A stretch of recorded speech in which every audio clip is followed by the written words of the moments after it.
শাপলা গণহত্যা শহীদ ও আহতদের রাষ্ট্রীয় স্বীকৃতি দিতে হবে। শহীদ পরিবারকে উপযুক্ত ক্ষতিপূরণ, আহতদের চিকিৎসা এবং পূর্ণাঙ্গ পুনর্বাসনের দায়িত্ব সরকারকে নিতে হবে। বিশেষ করে শহীদ পরিবার ও পঙ্গুত্ব বরণকারীদেরকে নিয়মিত ভাতা প্রদান করতে হবে। 2. পাঠ্যপুস্তকে ইতিহাস সংযোজন। শাপলা গণহত্যার সত্য ইতিহাস জাতীয় শিক্ষাক্রমে অন্তর্ভুক্ত করে নতুন প্রজন্মকে সঠিক ইতিহাস জানাতে হবে। 3. জুলাই ঘোষণাপত্রে জাতীয় স্বীকৃতি। জুলাই ঘোষণাপত্রে শাপলা গণহত্যাকে জাতীয় ট্র্যাজেডি হিসেবে স্বীকৃতি দিয়ে রাষ্ট্রীয় অবস্থান সুস্পষ্ট করতে হবে। 4. সরকারিভাবে শহীদদের তালিকা প্রণয়ন। রাষ্ট্রীয় উদ্যোগে যাচাইকৃত শহীদদের তালিকা প্রস্তুত করে তা জাতীয় নথিতে অন্তর্ভুক্ত করতে হবে। 5. দোষীদের দৃষ্টান্তমূলক শাস্তি। মানবাধিকারের চরম লঙ্ঘনকারী এই গণহত্যাকারীদের দ্রুত বিচারের আওতায় এনে কঠোর শাস্তি নিশ্চিত করতে হবে।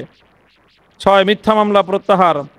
হেফাজতে ইসলাম ও সংশ্লিষ্ট ব্যক্তিদের বিরুদ্ধে দায়ের করা সকল মিথ্যা ও হয়রানিমূলক মামলা অবিলম্বে প্রত্যাহার করতে হবে।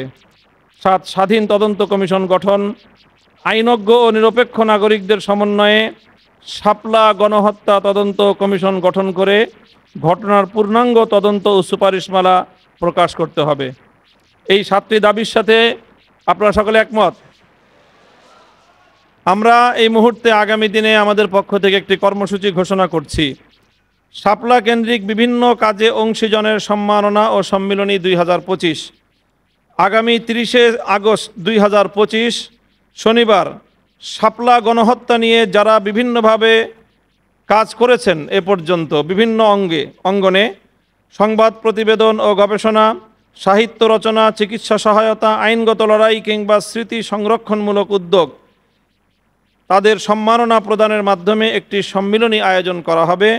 এই সম্মাননা আমাদের জাতীয় স্মৃতিবোধ ও ন্যায় বিচারের দাবিকে আরও শক্তিশালী করবে ইনশাআল্লাহ। শাপলার স্মৃতি সংসদ শাপলা চত্বরের এই চেতনাকে আগামী প্রজন্মের সামনে স্পষ্টভাবে আগামীর প্রজন্মের জন্য একটি বাতিঘর হিসেবে উপস্থাপন করার জন্য তার বহুমুখী কার্যকলাপ পরিচালনা করবে এবং শাপলায় শাহাদাত বরণকারী সকল শহীদ পরিবারদের সব ধরনের দায় দায়িত্ব গ্রহণ করবার জন্য শাপলা স্মৃতি সংসদ গুরুত্বপূর্ণ ভূমিকা পালন করবে এবং হেফাজতে ইসলামের পক্ষ থেকে শাপলা চত্বরের শহীদ পরিবারদের ক্ষতিপূরণ আদায় করার জন্য এবং রাষ্ট্রীয় ভাতা প্রদান নিশ্চিত করবার জন্য ইনশাআল্লাহ হেফাজতে ইসলামের পক্ষ থেকে কার্যকর পদক্ষেপ গ্রহণ করা হবে।